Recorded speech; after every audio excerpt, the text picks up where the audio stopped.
Plan Commission and Commission for Citizen Involvement meeting.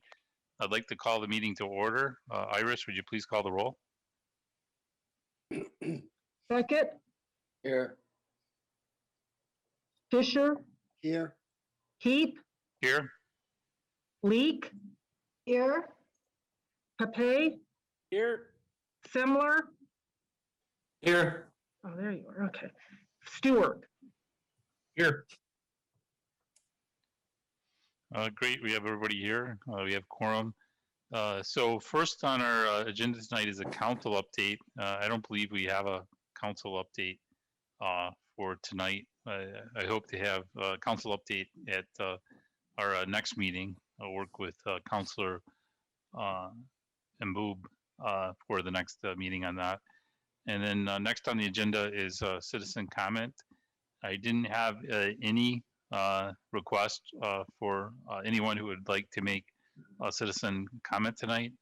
Iris, are you aware of anyone who would like to make a citizen comment? No, I received no requests. Okay. So we'll move on to the next agenda. It was a Commission for Citizen Involvement. I didn't have any updates tonight for the Commission for Citizen Involvement. The next item is the minutes from the February 8th, 2021 meeting. That's going to be deferred to our next meeting.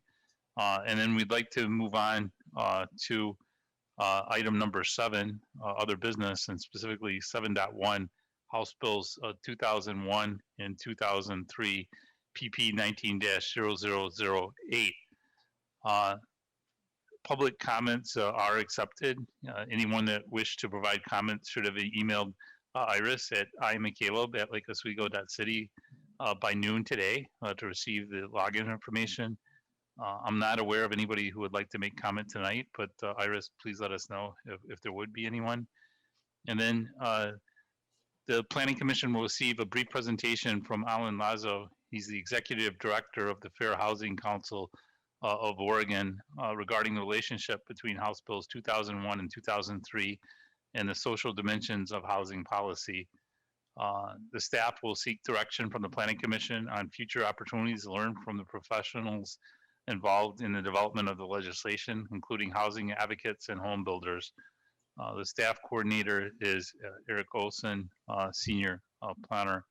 But again, I'd like to introduce our guest speaker tonight. It's Allan Lazo, again, the Executive Director of the Fair Housing Council of Oregon. The Fair Housing Council of Oregon is a private nonprofit whose mission is to end housing discrimination in Oregon through the access to education and enforcement.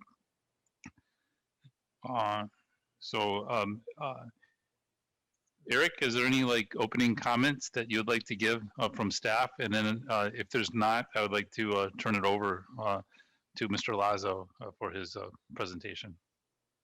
Yeah, I guess I would just quickly mention that we're, really looking at this as a precursor, hopefully, a brief presentation today. And, the intent would be to hopefully have a longer, more detailed event of some type that would be some type of collaboration with the Fair Housing Council moving forward.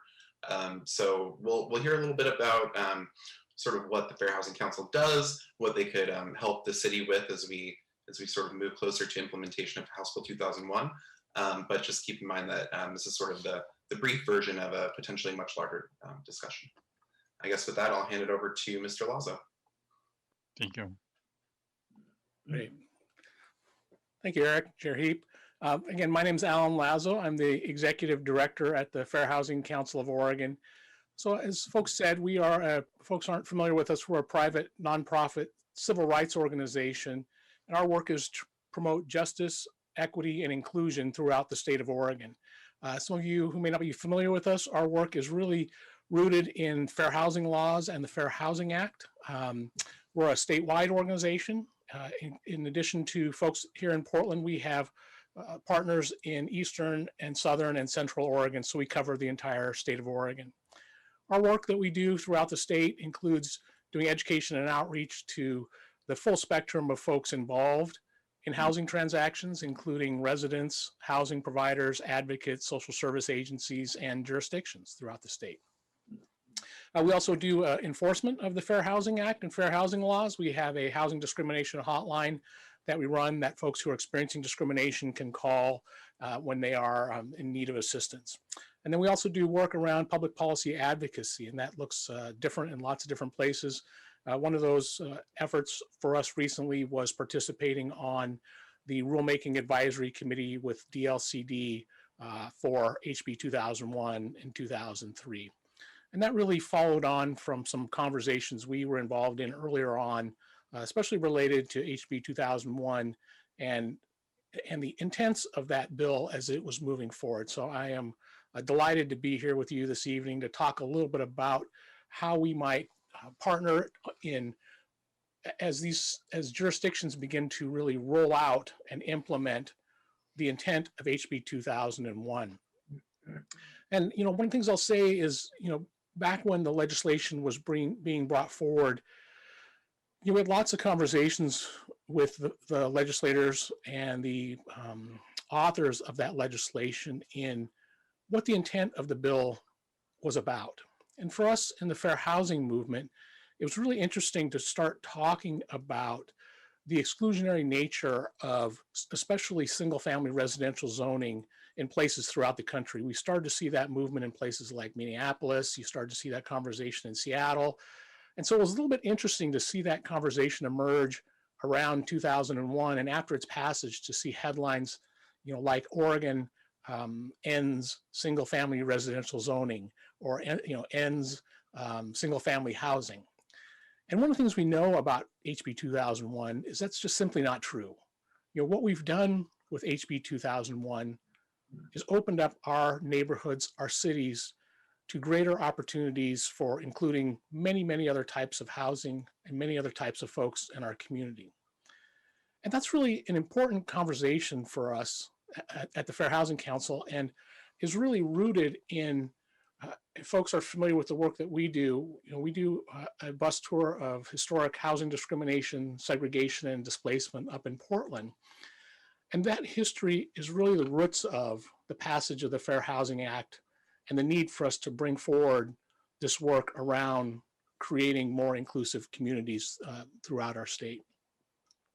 So part of the effort to do that is really work that we're doing about bringing forward conversations about how we do find a way forward as we are looking at making more inclusive communities. And let me share my screen and just share a little bit with you about the conversations that we've had in other places in the context of other types of legislation and what that looks like. So before I share my screen, let me talk about the sort of learning objectives that we are bringing forward with these conversations. The first really is around identifying shared values that we have as communities. So let me share my screen and let's see if we can make this work here. All right, does that look okay to folks? Yes. Okay. Yes, we can see it. Thank you.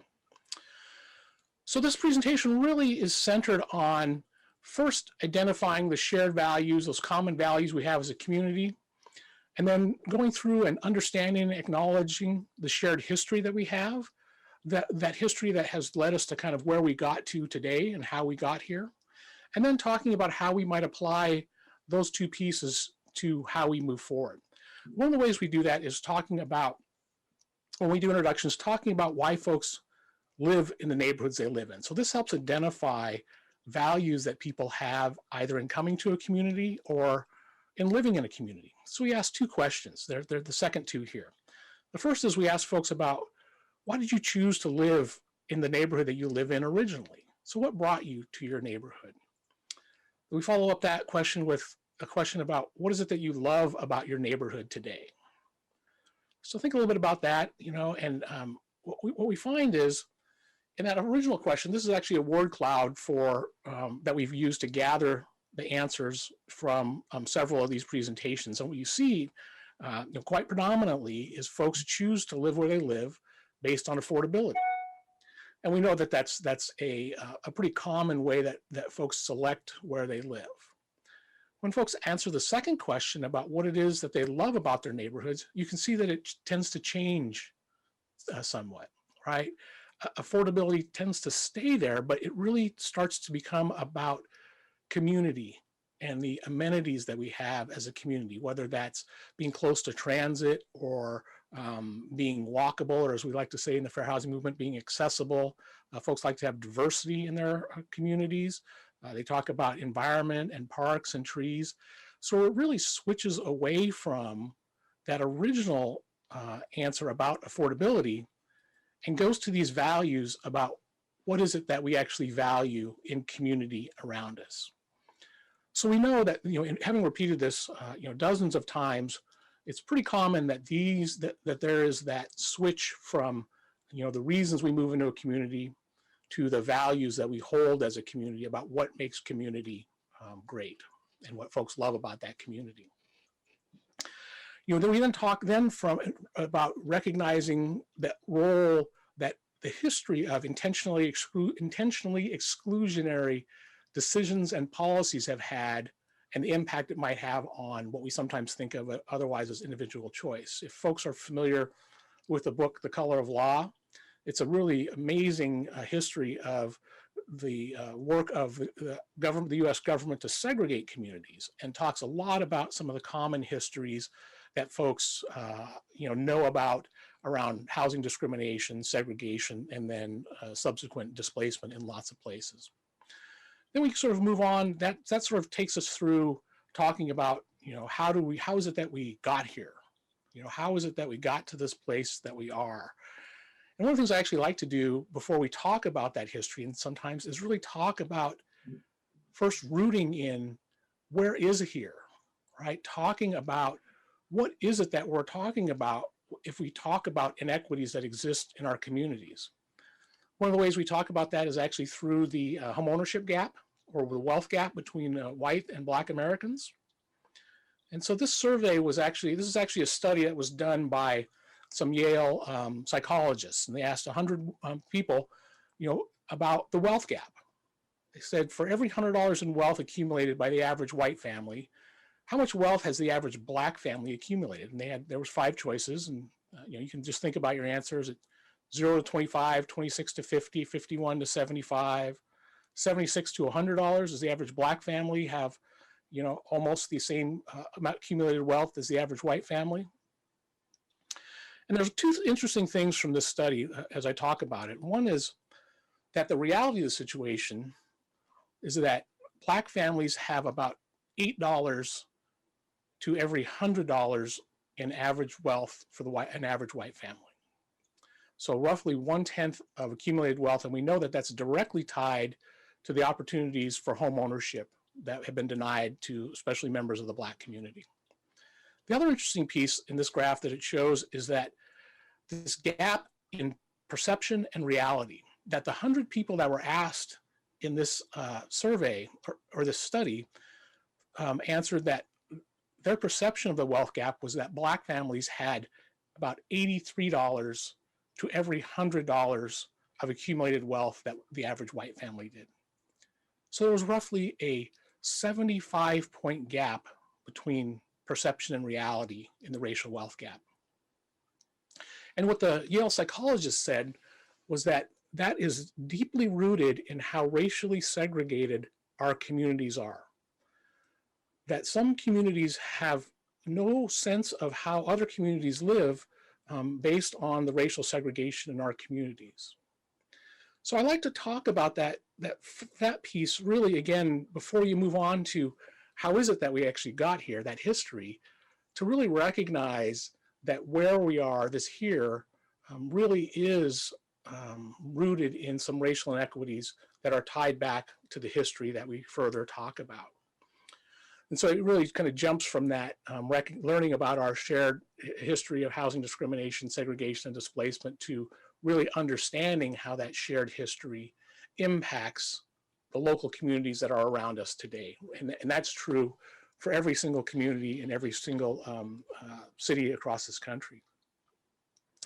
So then we go through the history and talk about the history that lots of folks tend to be familiar with. There's the history of redlining, the history of racially restricted deed covenants, the history of single family residential zoning, which is one that is, I think, less known for some folks around the origins of single-family residential zoning and its really early intentions around racial exclusion. So once we go through that, it really sets us up to talk about just folks, being able to share about what comes up for them in hearing about this history. For some folks, it's new. For some folks, it's not. But I always find that it's pretty impactful to hear about that history and to be able to have an opportunity to sit with that history with your colleagues. And then we start to really move into the pieces that tie us to activities today, whether it's the implementation of something like HB 2001, and I'll show a couple other projects where we had these conversations as part of other projects. But it really starts to step into, what are the lessons from these histories that we can start to apply in how we develop our cities today, how community development works in cities today. There are a couple other kind of intentional pieces that I walk through when we work with folks on these, and one is talking about instances where quite often we have work that we do in community development or in projects, and we have outcomes that have impacted certain communities more than others, and we tend to attribute those to unintended consequences.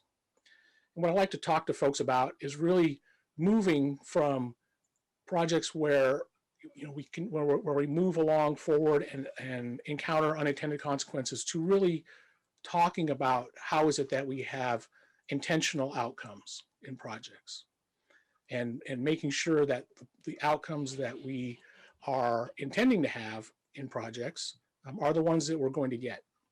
And one of those, again, if we go back to talking about HB 2001 and the intent of that, there was lots of conversations about the opportunity for a legislation like HB 2001 to start to help end some of the exclusion in communities, to increase inclusion and opportunities for other folks who may not have had those opportunities in the past. In other places where we've done this work quite extensively up here in the city of Portland with the Bureau of Planning and Sustainability, we did it with some neighborhood associations in conjunction with what has now become the city of Portland's implementation of HB 2001, their residential infill project, even though that was a project that started 4 years ago. But it was an opportunity for us to talk about how communities have developed and what projects like that might help change those histories. Better Housing by Design is another one right now around multifamily housing design. We did it also quite extensively in the Southwest Corridor, where the new MAX line will be coming in, and talking about the history in those areas and how some communities might be impacted by something like a large infrastructure planning project, and being able to look back at another very large infrastructure project that impacted a community up in northeast Portland when the interstate MAX line came in up there. So we've also used it in the context of talking about anti-displacement and also talking about the current impact on displacement in places like East Portland. So there's a kind of wide application for these conversations in different kinds of projects, but predominantly in community development projects. And where we end is being able to take those projects, talk about the context that they're in right now, and then ask a couple of questions that allow folks to kind of think big about how they might engage with those projects. One is talking again. I put in your city here, Lake Oswego. How does what were the outcomes that you'd want to see that kind of go back again to that shared values, and especially shared values around racial equity. What would those outcomes actually be? What intentional outcomes would you want to see to meet the values that we share, right? If the values that you share are around community and diversity and those kinds of pieces, what would it take to implement those projects to really reach those values? What does that look like for folks? The other piece then becomes very specific, and especially working with folks who are in positions of implementation, like a planning commission. It's what are the one or two key actions that you take that would say, again, reflect those shared values that you have as a community. And we actually did that with the City of Portland Planning and Sustainability Commission, as they were starting to talk about both residential infill project and better housing by design. For us, it really does become that opportunity to ground these conversations in this history. One of the things I like to say is that it gives us this opportunity to have a much more informed conversation. Again, I think there are some folks who know this history and some folks who don't.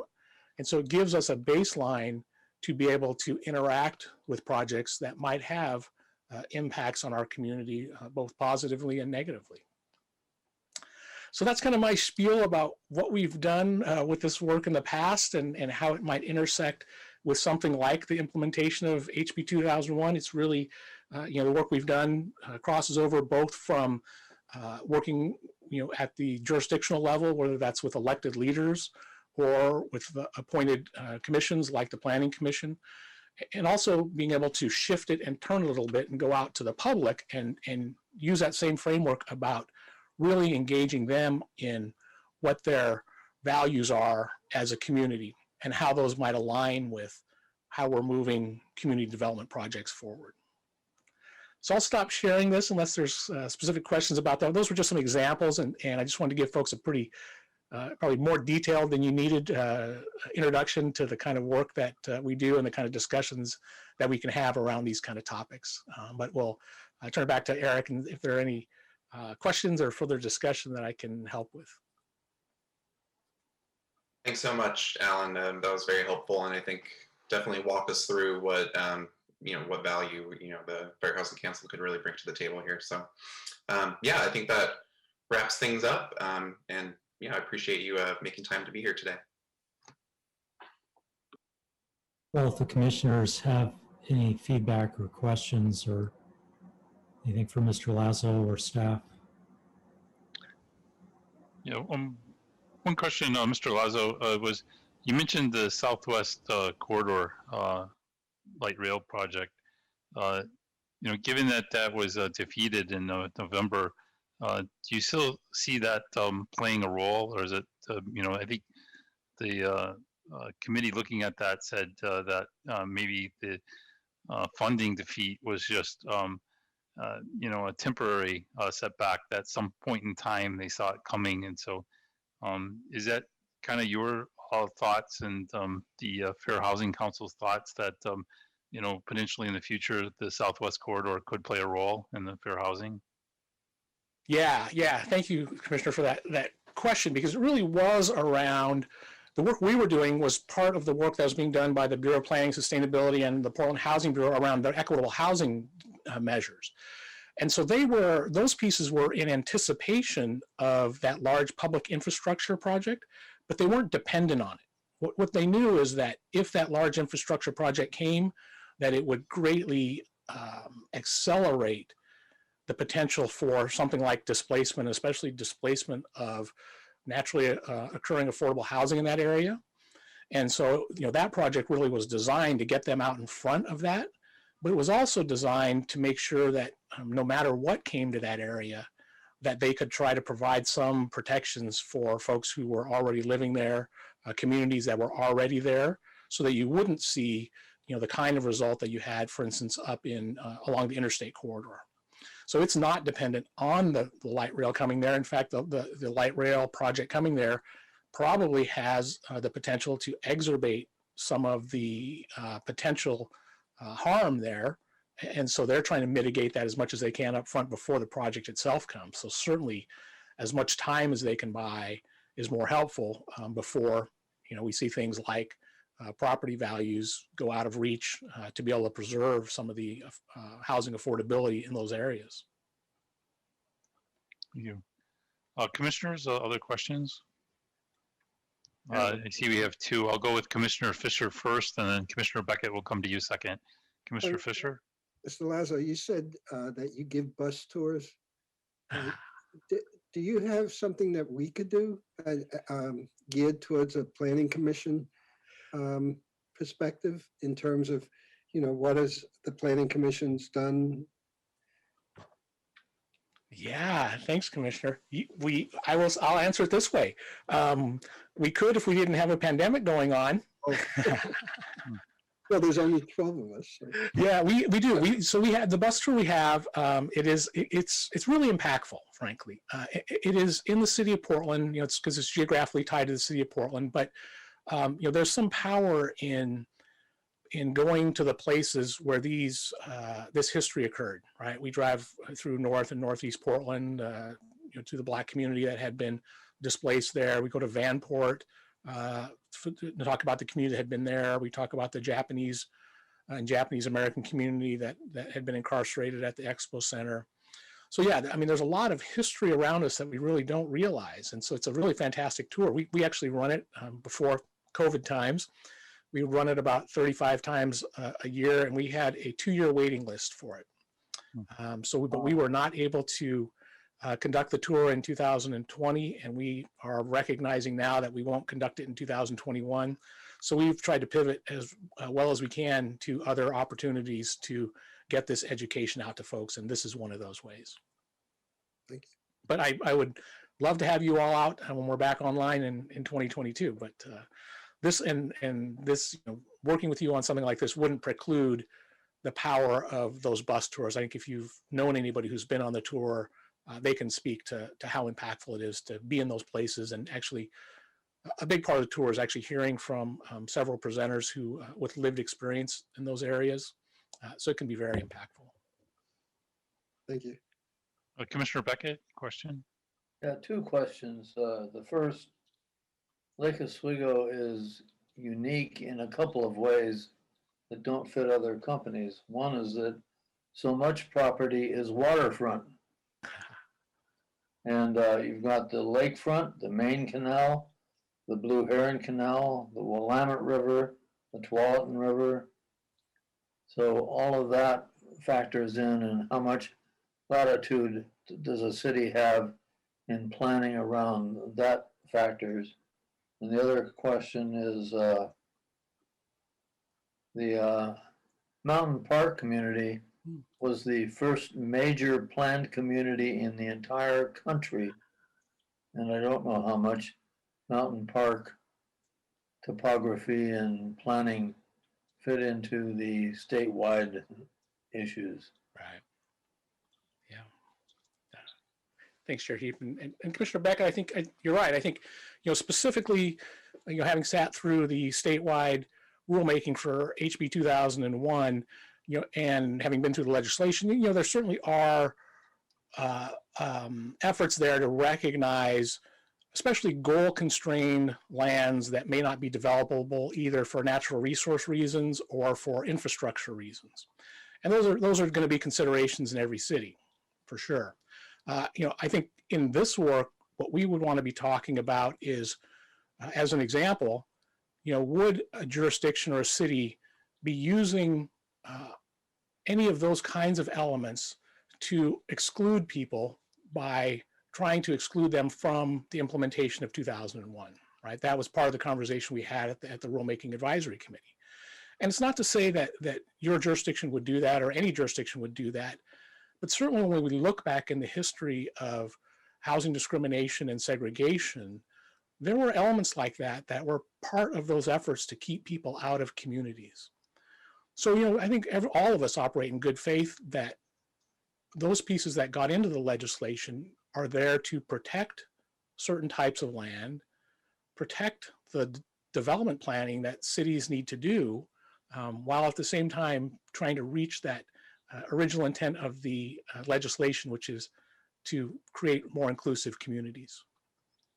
So yeah, there's mapping that your city has done that I'm sure already shows the lands that should be excluded based on exclusions that are available in for certain areas, and then as well as master plan communities. So I'm not sure how that would apply to Mountain Park specifically, but there's also some provisions for existing master plan communities. And your planning folks might be able to fill you in more about those specifics. Thank you. Commissioners, any other questions?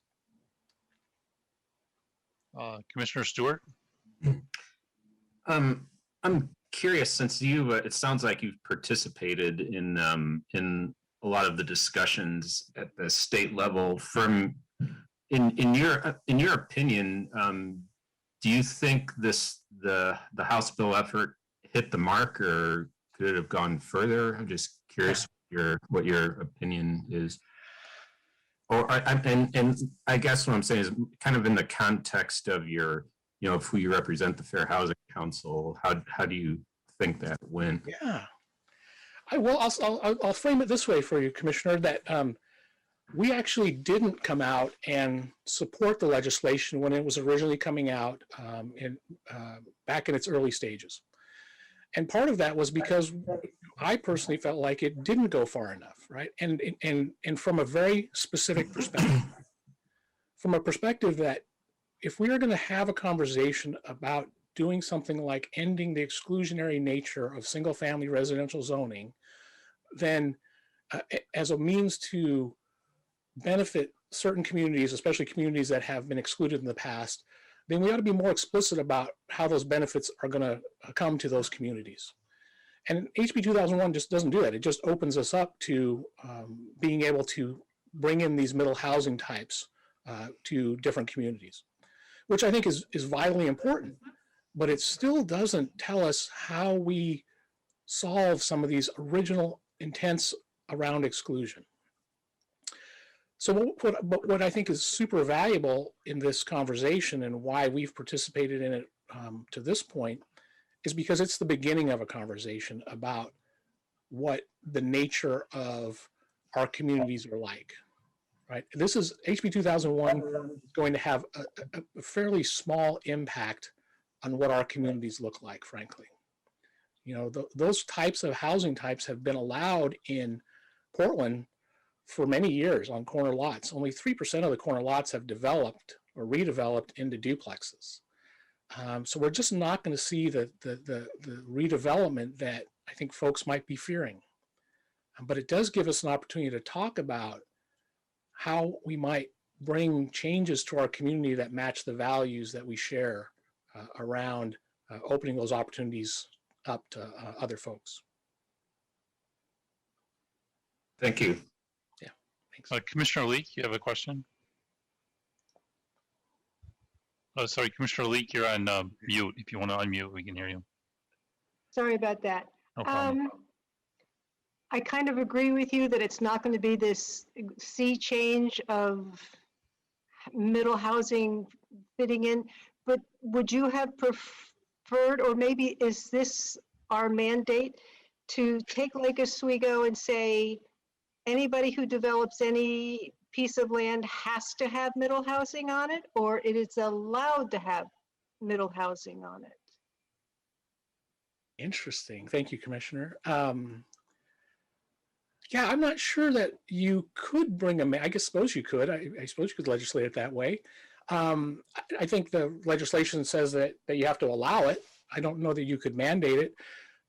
I think one of the ways, from my perspective, especially from a fair housing perspective, and in serving, as I like to frame it, members of protected classes who are most likely to experience discrimination, who have most least likely been given the opportunities for things like home ownership, that's where the opportunity in something like HB 2001 exists to some degree, right?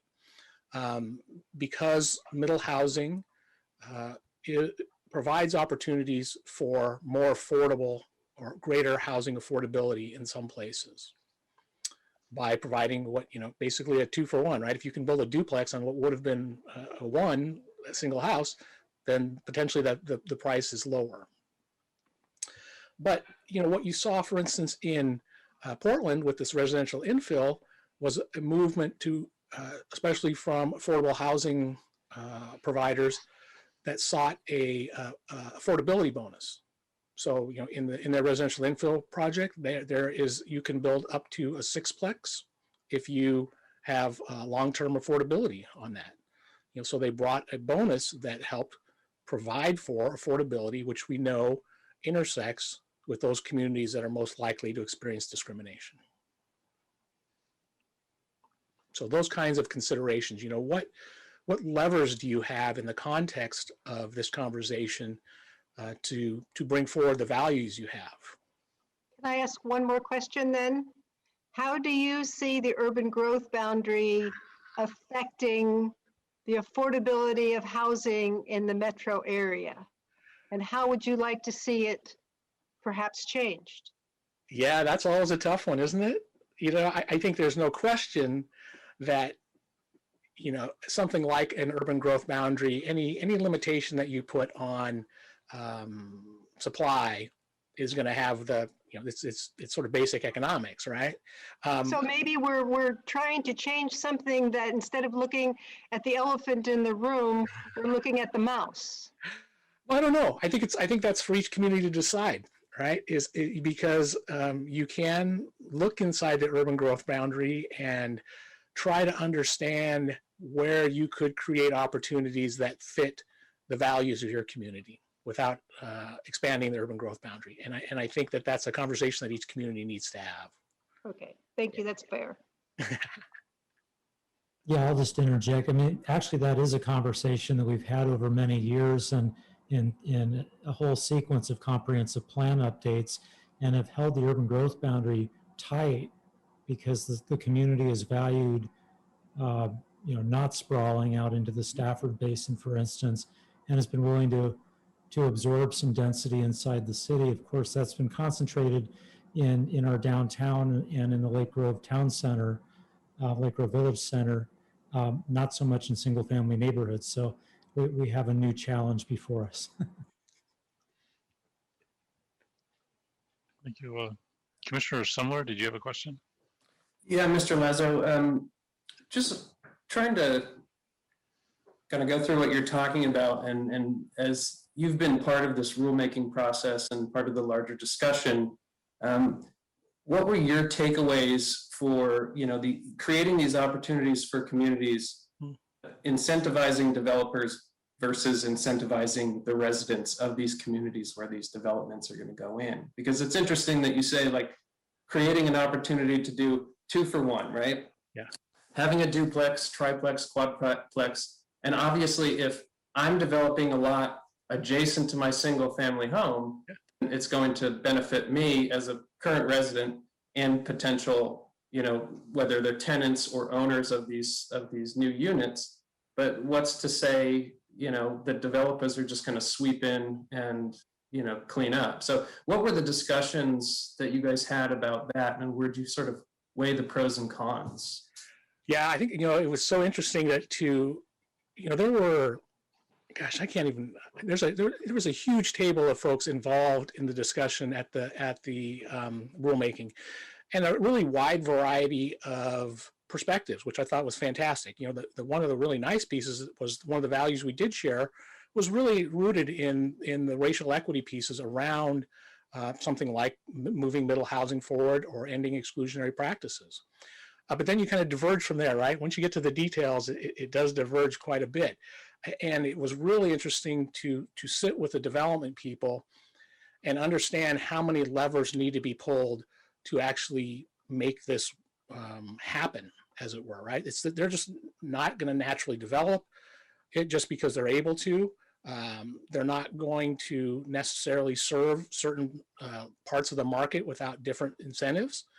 So that was very telling about how jurisdictions can sort of make it happen. And then there was also, you know, from the jurisdictional side, a whole bunch of concerns also. They weren't exactly the same, but they were the same thing. You know, what levers do jurisdictions need to pull to either incentivize development and move it forward, or make sure that it's not actually harming their community, right? Whether it's infrastructure concerns or others. And so my takeaway is that it's extraordinarily difficult to thread the needle on making any development happen, I think, and in this case, even more so because the parameters are tight, right? The parameters for designing these units are a little bit tight. Getting land that pencils out as we have communities that are increasing in value are tight. But you know, it was nice to see folks at the table who are doing it in different places around our city and around our state, and folks that are willing to try. The other thing that kind of struck me, I think, in any development, community development pieces we're talking about are the differences between well-intentioned folks who are around the table who come there and those unintended consequences that we might see later because we've left some loopholes open or something we didn't think about, and some either unscrupulous developer or even jurisdiction is going to take advantage of those, and I think that's pretty common, right? Anytime you're looking at laws, regulations, or policies, you're going to find folks out there who are going to take advantage of those. So it's a very, very difficult piece to see, all the pieces go right. So I don't know, Commissioner, if that helps answer the question. No, it does. And I think, in the context of our city, Lake Oswego, I would think that this would be a very sweet spot for any developer, right? Because of all the layers that are within the community already, great schools, low crime, they're the catalyst to come in and take advantage of something like that is it's already there versus many other communities around, the state may, like you're saying, may not pencil out, but I could see it being really lucrative for developers in our town and others, by itself. So I don't know, be interesting to see how the planning commission ourselves and the planning department work it all out for sure. Yeah, and I would agree with that. And to me, I think that to some degree that is part of not necessarily the intent of the legislation, but the objective of it, right? Communities of high opportunity, by bringing greater housing affordability there, can we provide more opportunity to more folks, those values that we share? How do we share in those amenities that we have in our community and make our communities even greater? But there's a lot of factors to that. It's great to think about that, but there are a lot of factors that go into making that happen. Definitely. Well, thanks. Just to weigh in really quick, just on that, the idea that you were discussing, just, from the home builder's perspective, does this really make sense? Just kind of thinking about those concerns. We are, in many ways kind of hoping to bring forth a variety of different perspectives through the learning series that we're sort of hoping to unveil here in the coming month or so. And so, the idea would be, to sort of balance a lot of what we're hearing from residents and, the community through these large outreach processes that have occurred in the last month with some perspectives that might be a little bit less familiar to us from, the housing advocacy side and the home builders side. So just kind of, considering those perspectives, just to kind of round things out and think about, the forces, the market factors that really do impact middle housing construction in particular, because it is a difficult nut to crack in many ways. So. Thanks. Vice Chair Pepe, I'd like to recognize you. Go ahead. Yeah, Mr. Lazo, you might have answered part of this question in your last answer. In conversations that you've had with either other planning departments or others in various cities around the state or even the nation, what are some of the largest challenges that, in generality, maybe, as each community and city is very different, as you know, what are some of the general challenges that cities are facing right now in trying to swallow and digest, the House bill that came forward, and then the legislation and the rules and the policy making that's being created right now in order to meet the timelines that are set forth? What are some of those challenges that you've experienced or talked through with various officials or planning commissions or developers, even in the private sector? Yeah, thanks for that question, Vice Chair. And I'll have to admit that I'll try to switch to go to some ground level examples, but I tend to be that guy that flies at 30,000 feet. And so, really, I think the biggest challenge that I've noted in all of these conversations, because we're not even, we're just now starting to implement it, is sort of the fear of what's going to happen. And I think that's true for planning departments. Again, because one of their big fears is sort of the impact on infrastructure, and just not knowing how much redevelopment is going to occur or how much development is going to occur, and how is that going to impact, if we increase density, how's that going to impact our infrastructure? And again, I'm not sure how valid that concern is. I'm not saying it's a valid concern, but as we said, I'm not sure we're going to see a rush for development, but it's a valid concern. But I'm not sure it's one that is going to stop us from being able to develop. I'm just not sure we're going to see so much incremental development that infrastructure will be a major concern. And I think that's also that exact same fear is reflected on the resident side. Members of our community who, when they see a headline that says, the end of single family homes, are very fearful about what that means to the nature of their neighborhood, the nature of their community. And again, I just don't think that that's the right framing for what we're trying to accomplish with this particular implementation. And then the same thing for developers. I think they just don't know, this isn't a product that they've developed a lot of. So they don't know. Those folks who are developing it know what they're doing. They know that they can put it on those lots, that they can develop products that are quite desirable for both the folks who are moving in there and the existing residents. And I think they're also afraid that you're going to see a rush of folks like we did back in the 70s when there was a rush of folks that came in to do multifamily housing and sort of threw up the big boxes with the parking lots and that were the front of the front of the lots that was 2/3 of the parking lot, and then just the big boxes, and that's where we got this sort of bad name for multi-family housing in a lot of cases. So I think there's a lot of fear out there about how this moves forward, and it's places like planning commissions and planning departments that have to juggle all those pieces, and I don't think it's easy. Thank you. Commissioners, any other questions for Mr. Lazo? Commissioner Beckett, you have a question? Commissioner Beckett, if you're trying to talk, you're on mute. Okay. Many streets in Lake Oswego are quite narrow. There's some rules in the proposed code that would say, well, you can't have very many parking spots on the property. It would force parking onto the street. The problem with that is on very narrow streets, that's not practical.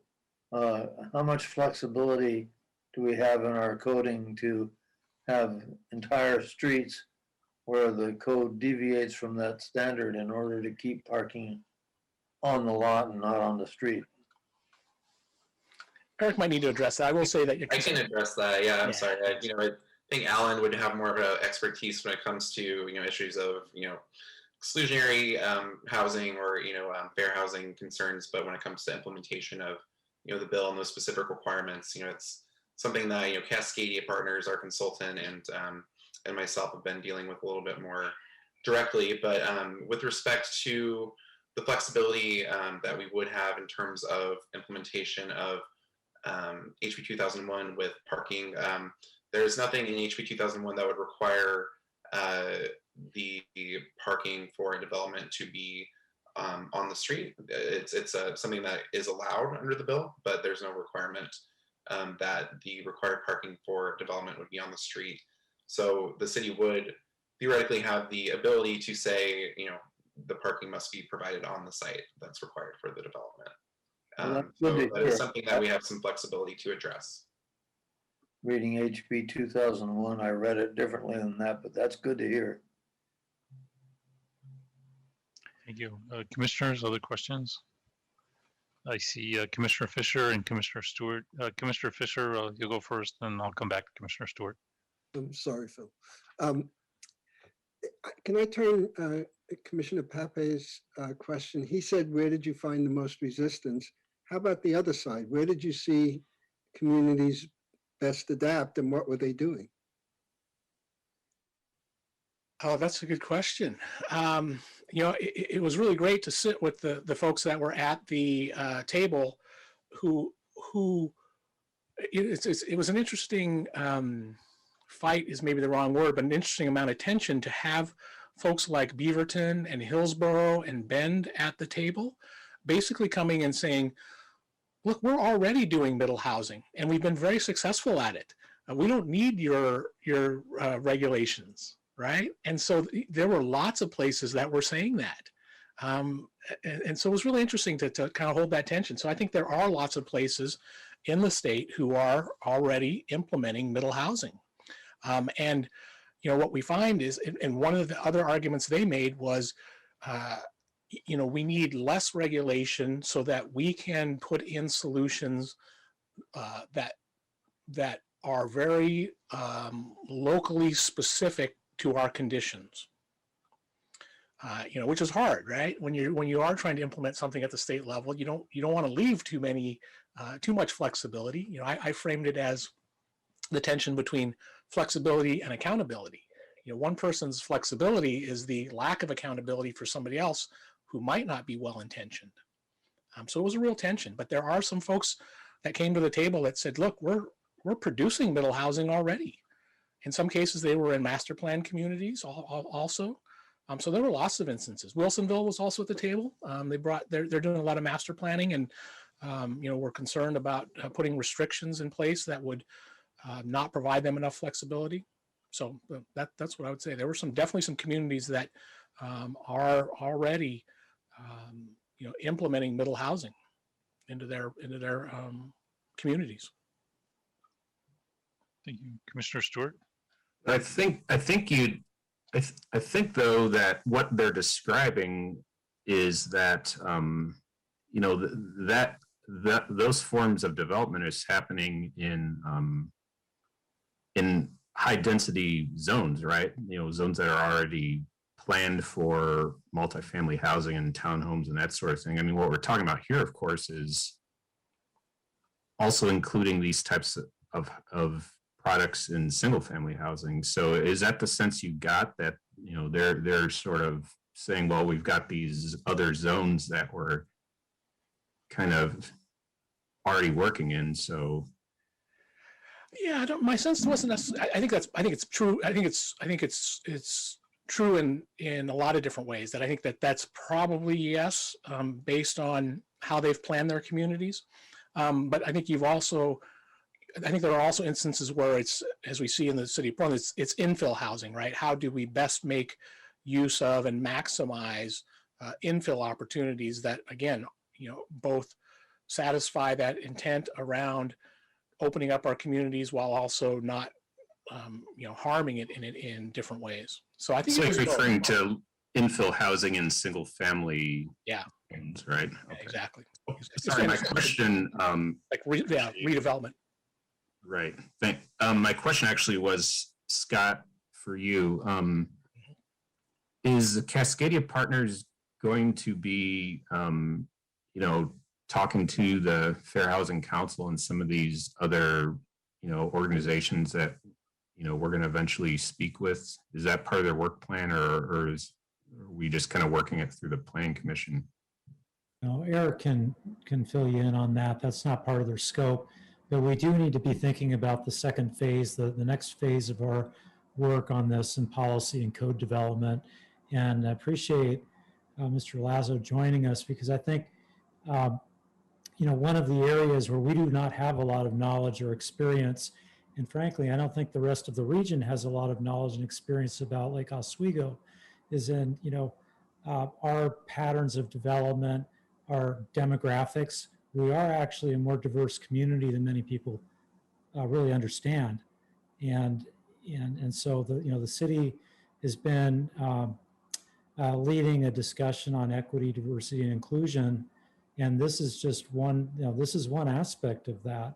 So when we get into the truly into the implementation phase of this work, my hope is that we will open our eyes and we will become more informed and more aware of how our land use planning decisions affect the social dimensions of our community and housing, and that in turn the community will become more aware and more comfortable with the values that we all share, that I think Mr. Lazo has said this is a way to approach the problem rather than, rather than going into it with sort of our historical patterns and ways of thinking about land use.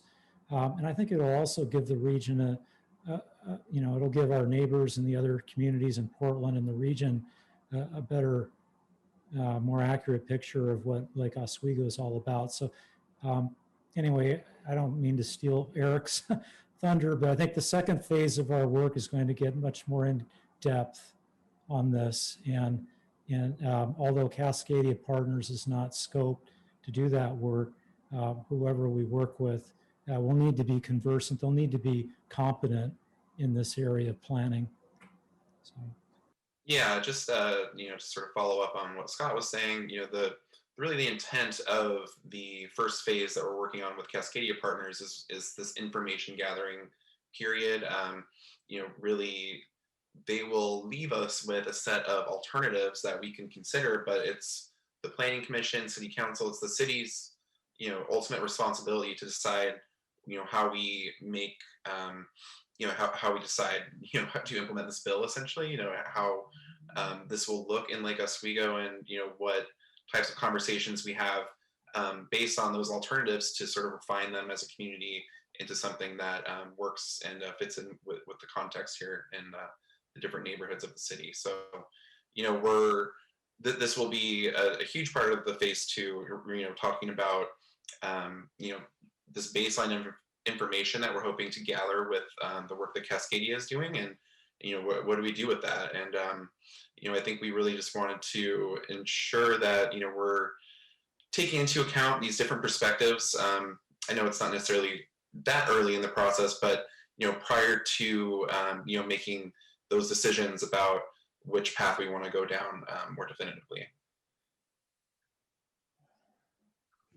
I think. Any final questions, commissioners?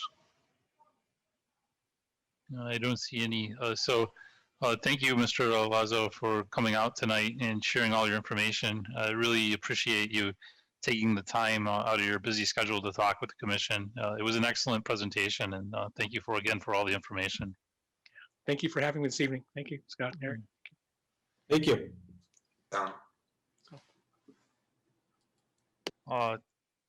Again, Iris, just to double check, there was nobody that we had that wanted to make a public comment on this. Is that correct?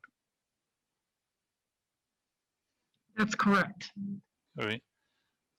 So with that, I'd like to close the agenda item for House Bills 2001 and 2003. Just a final check. Planner Olson, is there any final comments that you'd like to make, or should we close it and we'll move on? I guess it would be interesting, it's not necessarily a final comment that I would have, but, I just wanted to ask the general question as to whether, the commission would think it would be valuable to do larger workshops or that value setting sort of exercise at a future planning commission meeting. I think we're just hoping to, start scheduling some of the learning series. So just wanted to see what the response was. Sure. In January, you are going to have meetings with neighborhood associations. Did those meetings occur? I'm sorry, I didn't quite hear your question, Commissioner Beckett. You are going to you had scheduled meetings with neighborhood associations in January. Did those meetings occur? Yeah, so those meetings, so we had 17 different neighborhood character interviews with different neighborhood associations, 17 different neighborhood associations, in addition to the 880 survey responses. But in terms of those, the interviews, yeah, we did meet with different neighborhood associations that were able to meet with us, and yeah, had an hour or so to discuss in depth those questions that similar questions to what was on the survey. So those occurred between sort of the last week of January and the first week of February. Thank you. Commissioner Lee? I guess my question for you, Erik, is are we working towards what the Planning Commission thinks our goals for the city are, or are we listening to the input from the citizens of Lake Oswego and using that input to drive our moving forward? Yeah, I think ultimately all of the above. I think the Planning Commission, there are decisions that we'll have to consider at the Planning Commission. The City Council obviously has set certain goals in terms of what the sort of intended result is with HB 2001 for council adoption. But when it comes to incorporating different perspectives, the shared value setting is something that we think is valuable amongst, or that at least has been proven in I think Allan's work prior to be valuable amongst sort of groups of people. So I think we're envisioning that we could do maybe something with the Planning Commission in addition to other public events that wouldn't necessarily be too many people in one place, but would allow sort of different conversations amongst different populations. For me, the most helpful would be to know what the results of the citizen input has been. The 800 some people who responded to the online questionnaire and the 17 neighborhood association meetings. I mean, are those recorded? Are those available to be listened to? So yeah, but we're currently in the process of analyzing all the survey responses. So those will be included in the materials that Cascadia will be delivering in May.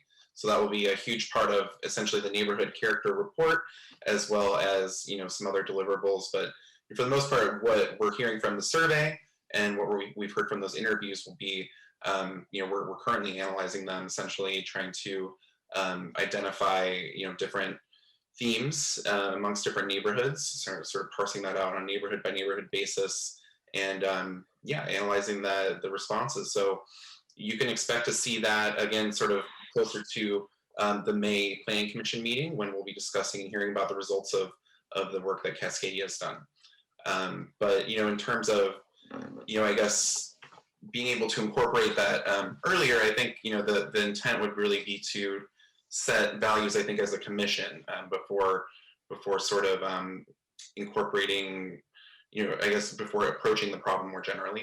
I think that's part of the idea.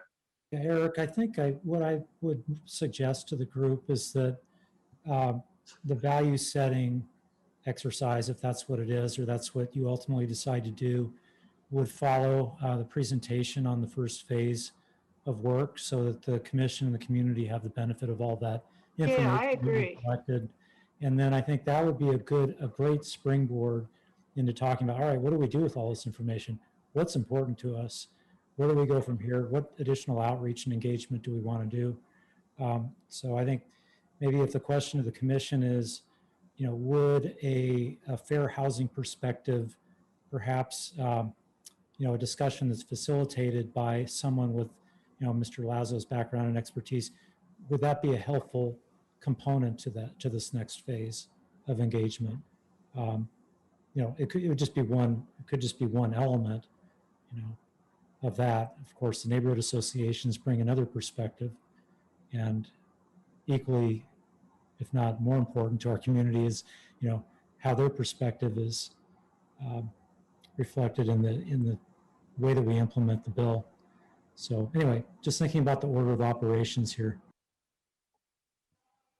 And I think it's also just that sort of learning component is ultimately the most important part. So it's not necessarily, I don't think the intent of the exercise is to come up with some conclusion that's going to preclude other input from being considered later in the process. I think it's just really learning and understanding some of the issues that really frame the discussions that are going on at the state level and that we're now implementing at the city. Vice Chair Pepe. Well, I think between now and May, there's definitely some where we should take advantage of some opportunities, at least to prepare ourselves for when those results do finally avail themselves, that Cascadia Partners is working through. And maybe what we can do in lieu of what we've been doing, at least from my perspective, on each of these previous meetings, where we've been talking about the bill as kind of a whole. If we start to chunk it up and we start taking, one or maybe two specific topics that are directly impactful to our city, that we need to start getting our arms wrapped around and start understanding and at least preparing ourselves for when we do get that feedback from the various or the 17 neighborhood characteristic plans. And along with that, bring on another speaker and or two or three that can help us better understand, you know, here's the challenges that you guys are facing, whether it's really narrow streets or whether it's maybe the lack of public transportation, so on and so forth, that we need to start figuring out how do we navigate through that. I think it would be beneficial between now and May so that we don't lose time and we take advantage of the time that we have between now and then. I would also just add quickly, you know, a lot of the questions that we're looking at in the sort of information gathering phase are primarily about physical and sort of visual characteristics of neighborhoods. So, you know, the intent is to, I think, to sort of move the discussion a little bit more into those social dimensions, as we were kind of saying before, and how those interact with all the stuff that we've been talking about. So, you know, I guess that is sort of part and parcel with what Vice Chair Pape, where you're just mentioning about, you know, it's one of the issues that we can at least, you know, sort of carve off and try to address, or, you know, maybe that's not the way to frame it, but one of the issues that we can at least take the opportunity to learn more about.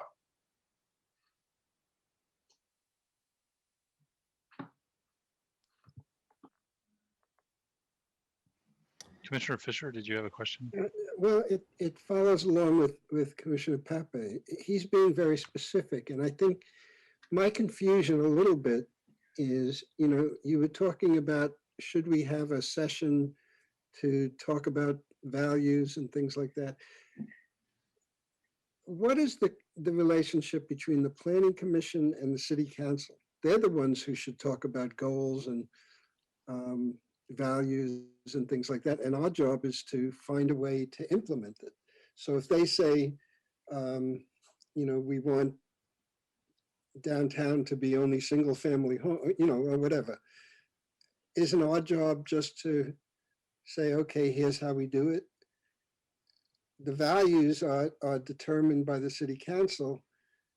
We implement it. Maybe it's just my confusion as to what our relationship is. You know, what Commissioner Pape said is very specific, you know, and that to me is more what we are about. But I could be wrong. I mean, let me know.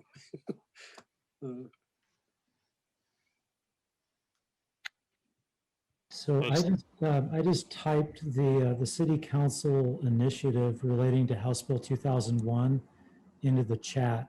And this is really a value statement. This is the City Council saying that, you know, we have a goal here to adopt codes and comply with the bill. And then it goes on to express their value statement. So I think, you know, that's what we would look to and what the commission would, you know, reflect on when you're drilling down into the details of parking or building design or, you know, landscaping, any of those kind of code issues that ultimately you're going to need to make recommendations to the council on. Thank you, Director Siegel. Commissioners, more questions for staff? Commissioner Lee? I guess this is as much a comment as it is a question. I think our role is to do what the council said, to, you know, and listen to the community and what the community's input is so far. And if we don't get enough, then maybe we need to go back to the community, but not to overlay our values and our judgments on what the community feels is their sense of place, neighborhood character, and livability. And then maybe finding out, as Commissioner Pape said, taking parts of the bill and saying, okay, since the community says it wants this, this, and this, how does that work with this section and this section? Yeah, thank you, Commissioner Lee. I think those are fair comments, fair suggestions. I think, you know, in our work in the Planning Commission, you know, getting the inputs from the neighborhood is kind of what's core to what we do. So collecting that input and then helping give kind of the policy directions to staff is what we want to do. So I think we're in alignment with that, and really, making sure we have sufficient neighborhood outreach, and that the recommendations that we make to council are in alignment with what we've received through the outreach. But it also includes, very broad forums. So, the neighborhood, as we were mentioning, the neighborhood input is one aspect or one vector, but also the other parties involved, whether it's the builders, developers, all the members of our community, businesses, and make sure that, we try to roll up all of those inputs that we receive from the community. Commissioners, other questions? I'm not seeing any. Commissioner Stewart? No, I would just like to echo what you said, Chair Heap. I think any sort of information that we can glean from other stakeholders leading up to, being presented the information from the consultant and then ultimately going into workshops with the neighborhoods, I think would be valuable. Yeah, Thank you. We could, I think the whole value setting exercise, we could think of it more as a, maybe just learning phase, and maybe the learning comes before that value setting, and maybe that comes later down the road. But I would also just emphasize that we had envisioned, that this could occur at the Planning Commission, but this would not be an isolated workshop with the Planning Commission. We would definitely want to, unveil this to, it depends to an extent on what our implementation looks like and the processes and citizen involvement, engagement sort of that we had envisioned. And if there's, maybe a steering committee that had been envisioned, then it might make sense to talk about things as a steering committee. But, I think for the most part, we were thinking of this as kind of a model that could be, a type of exercise that could be conducted, not just with the Planning Commission, not just with decision makers and commissions, but also could be, something we get involved with, obviously the residents, and have a very similar conversation. I think it's just about talking about that social dimension of housing policy with as many folks as possible. Thank you. So I'm not seeing any more questions. Planner Olson, do you feel like you have direction? I think your suggestions there are good. We definitely want to have a strong input from a wide spectrum of stakeholders. I think there is a lot of learning that can happen and can help the guide the commission. And then once we have the input and we have the learnings, I think then the commission would be in a good spot to help form the recommendations based on the learnings and based on the input that we got. So I think we have a plan. Any other comments or questions you may have, Planner Olson?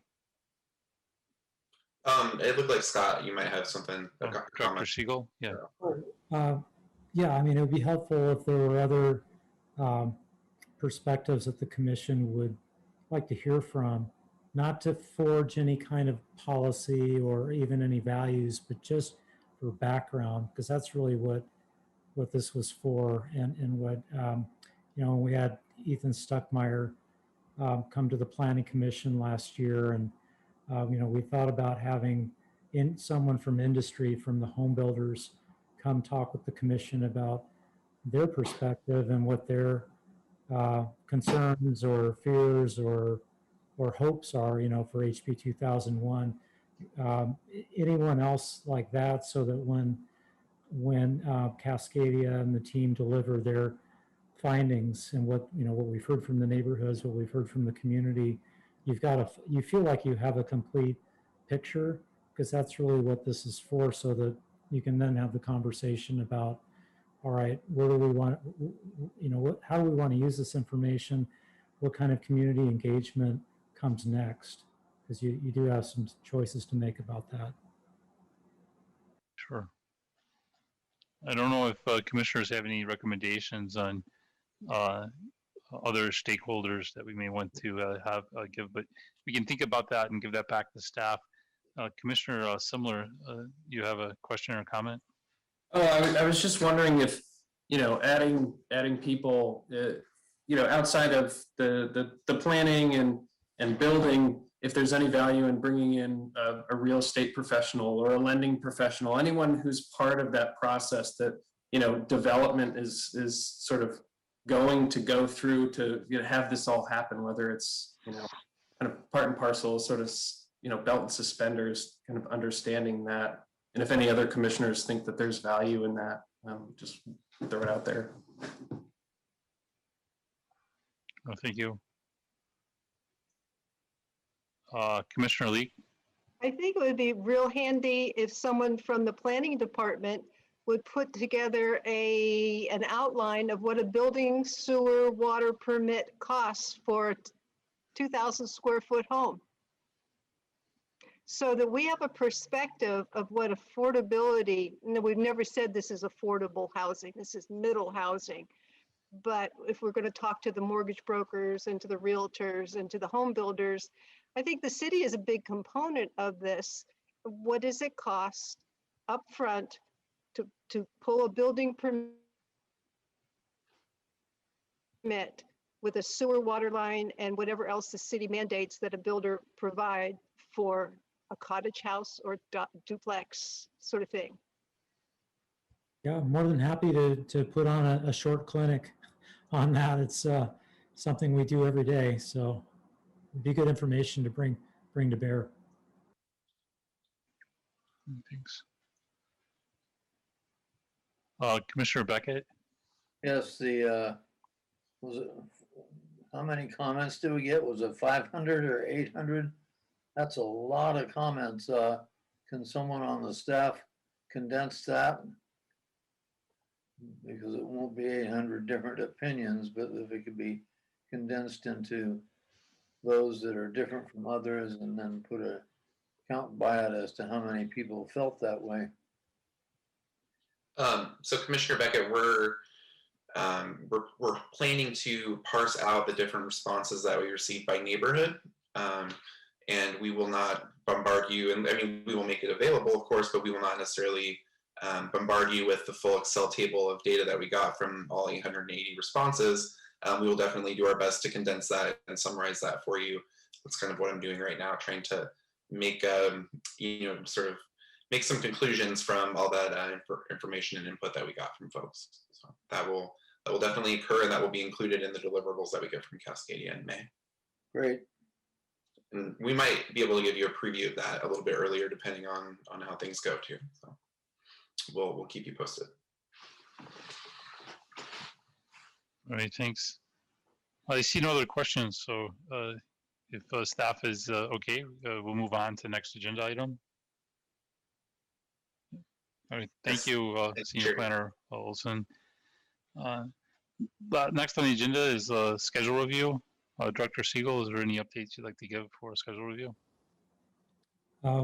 There's nothing scheduled on March 8th at this time, but we may have an item coming from the Lake Grove, the review of the West Lake Grove and Lake Grove Village Center design standards. So I've kind of been reserving that place with Chair Heap as we wait for feedback from the Lake Grove Business Association. March 22nd, we'll have a work session on the flood hazard overlay code update. Now, this came to the commission last year. You've already held a work session on it, but in the intervening time, we received comments, feedback from FEMA, and have had to make some revisions to the code based on their input. And enough time has elapsed that we thought it would be helpful. And we have new commissioners who have joined since, that it would be worthwhile to provide an update to the commission, get your feedback on that before the ordinance is finalized for a public hearing, which would be scheduled for later this spring. And that's all that's scheduled for March currently. And we have some other items coming up that are too early to really confirm the dates yet.